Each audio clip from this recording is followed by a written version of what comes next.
Hello students, welcome back to the second part of the second lecture, which is about the important elements of good writing, punctuation and spelling. We finished punctuation marks and we talked about the definition of spelling and different terms related to spelling. And in this video we're going to complete the spelling rules. Some of these rules are using the vowel consonant E rule. Vowel consonant E rules means that, look here at the word cake. It ends with E, silent E, preceded by consonant, okay, consonant. And this consonant is preceded by a vowel. This is vowel. So we say vowel consonant E rule. The silent E, this E which is silent, we do not pronounce it when we read the words, makes the vowel long. Makes the vowel, here this vowel, for example, long A. When I pronounce cake, I say cake, long A. Ape, name. Also long O, bone, hose, nose. Long I, like bike, dime, pile. Long U, like cube, rule, rude. Okay, all these words end with a silent E preceded by consonant, and this consonant is preceded by a vowel, whether it is A, O, I, or U. Another rule is that Q never stands on itself, by itself. Never stands by itself. It should be written as Q plus U. And it is pronounced quick, like a quick, queen, quarrel. Another rule that I comes before E when it is pronounced E. Look here at these words. Brief, field, breast. Here we have long E. So when the I is pronounced E, okay, it comes before E. Here is E, and we have I before it here in the three words.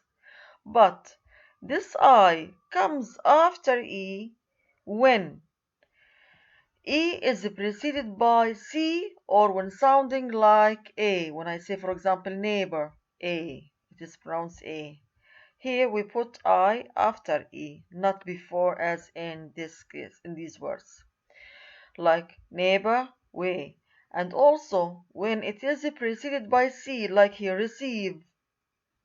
Okay, this E is preceded by C, so I comes after E, not before E as here. Deceive, ceiling, so we have again C, E, then I.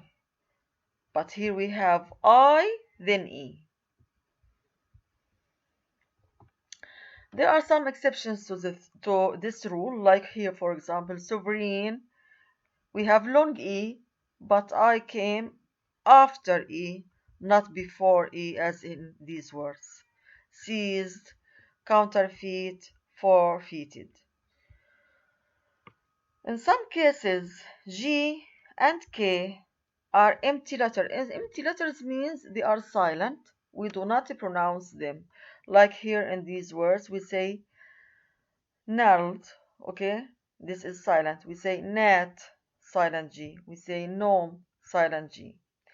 Here also we say knee, knife, knock, no. The K is silent and not pronounced. For words ending in a single L, okay, after a single vowel, double L. So if we have L and this L is preceded by a vowel, when we add a suffix, we should double L. We should write double L. Like here, cancelled. Okay, it is cancel. This is L, preceded by what? Vowel, E. So we write it double L when we add the suffix ed. Double L when we add the suffix er, because it is preceded by a vowel. Again, double L because it is preceded by a vowel. Double L because also again it is preceded by the vowel a. Look here at this rule. All and will followed by another syllable only have one L. Okay? Here double L if a suffix is added, but here we have only L. When we have only one L, when all and will are followed by another syllable.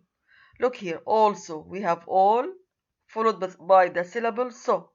Also, so we have one L. Already, one L.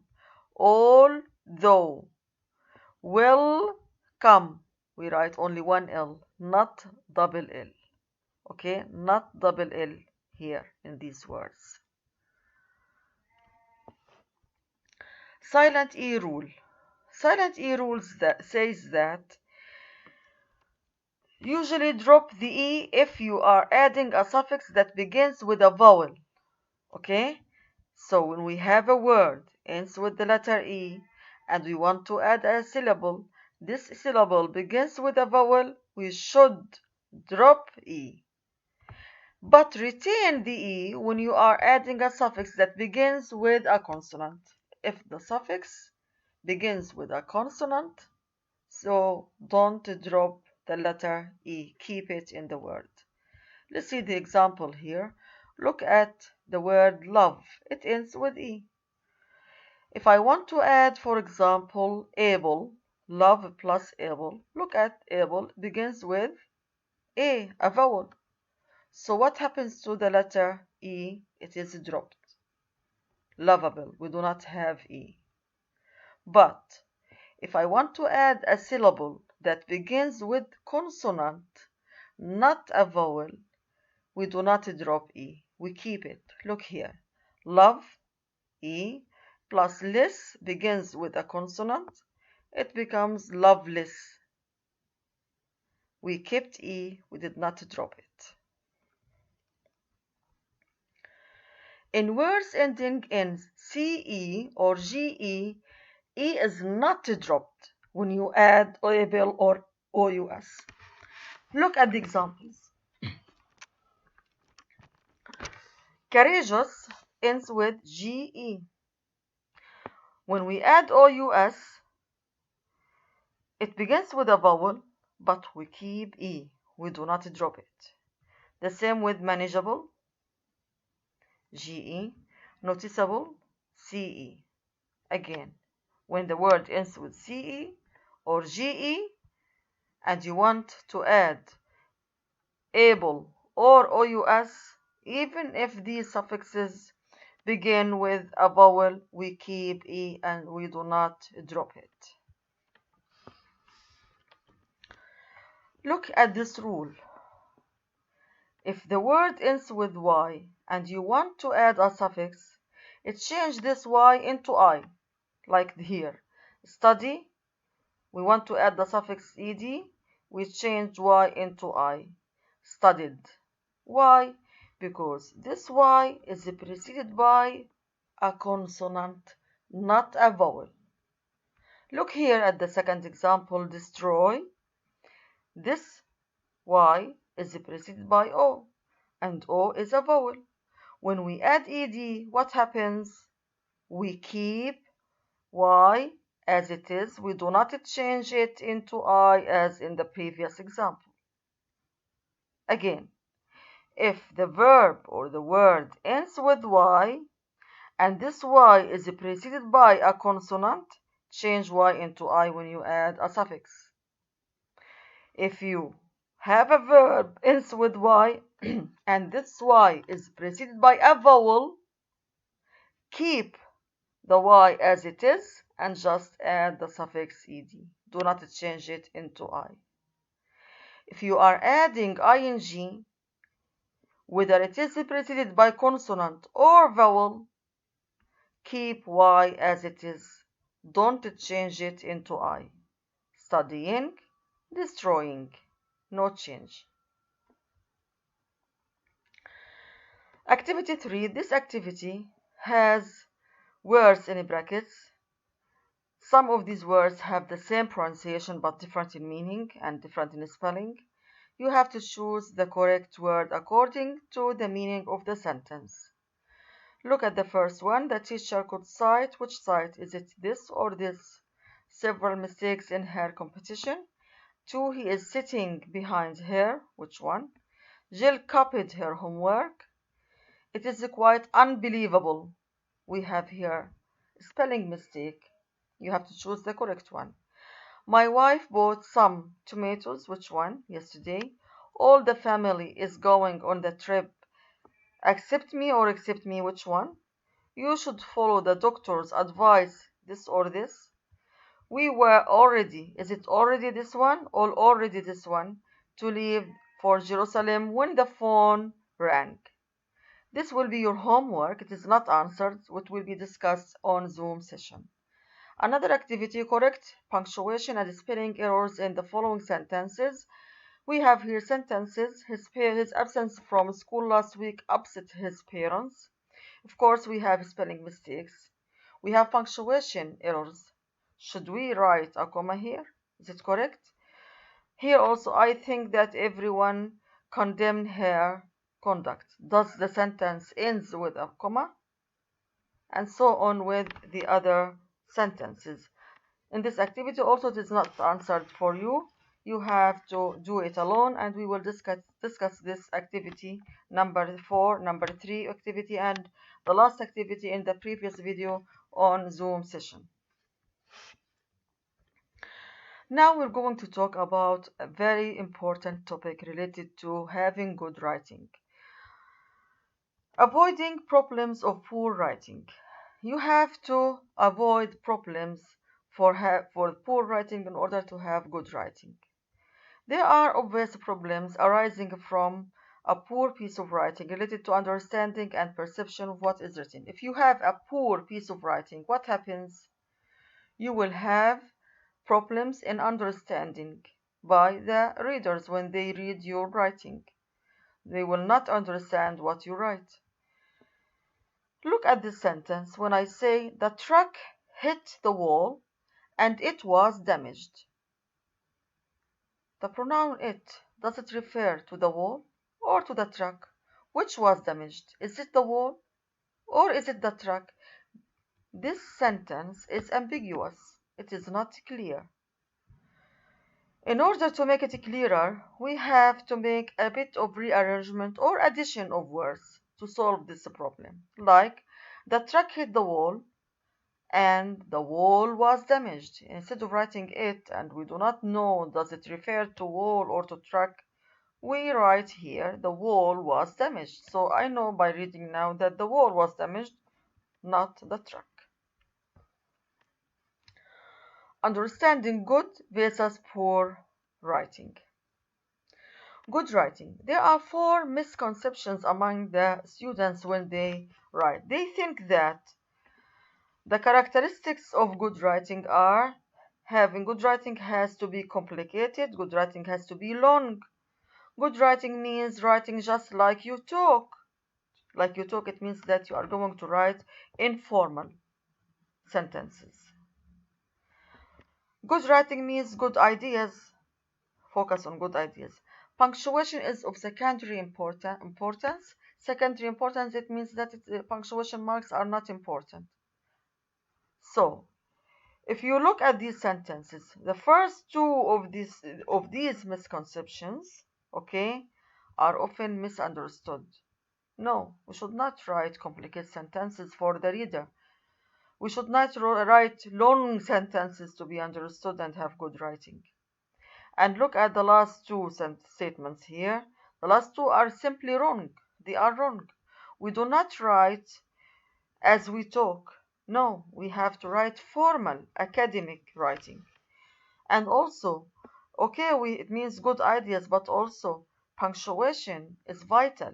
Punctuation is very important in our writing to make sense, to create a sense of and meaning of our sentences.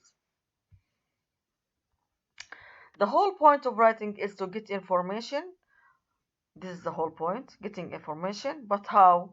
Across clearly and concisely to someone else. Elements of good writing. Okay, now, so after this discussion, what are the elements of good writing? How can I have a good writing essay, for example, or good writing paragraphs? How? Number one, good writing doesn't have to be complicated. No need to write complicated sentences. Keep your writing as simple as possible without leaving out any important information. Focus on main ideas, write this important information, and make certain you explain each idea fully. Explain each idea fully means that you have to put support ideas. Concentrate on details that already express the main idea, not on words that the reader has to run to a dictionary to look up.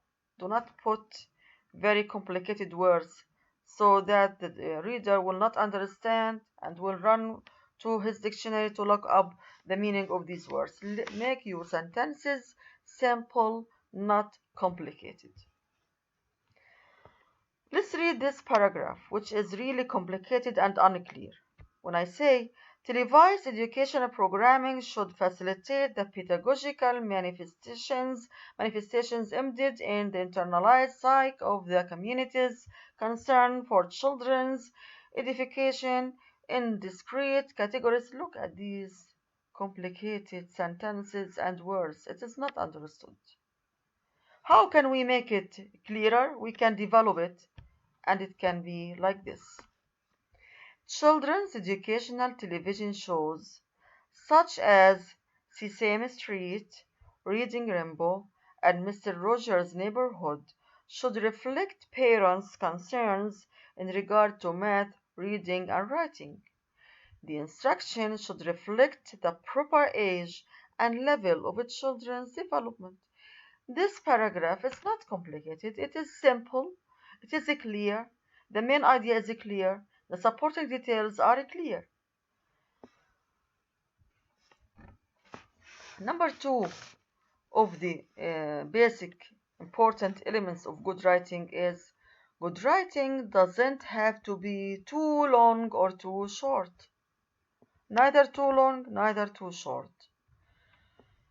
And number three, good writing is more formal than talking. We do not write as we talk. It should be formal, not informal. When you talk, you use slang. In our talking, some slang words are used. Intonation is used, facial expressions, and other body language. As a result, the exact words you use can be informal or imprecise, and your audience will still understand you because you are talking and your audience are in front of you and you can understand you. But with writing, those words are all you have to get your point across, so those words need to be more precise and more formal. These words should be formal.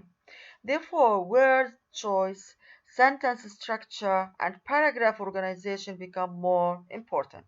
We should focus on the choice of our words, on the structure of our sentences, and on the organization of our paragraphs.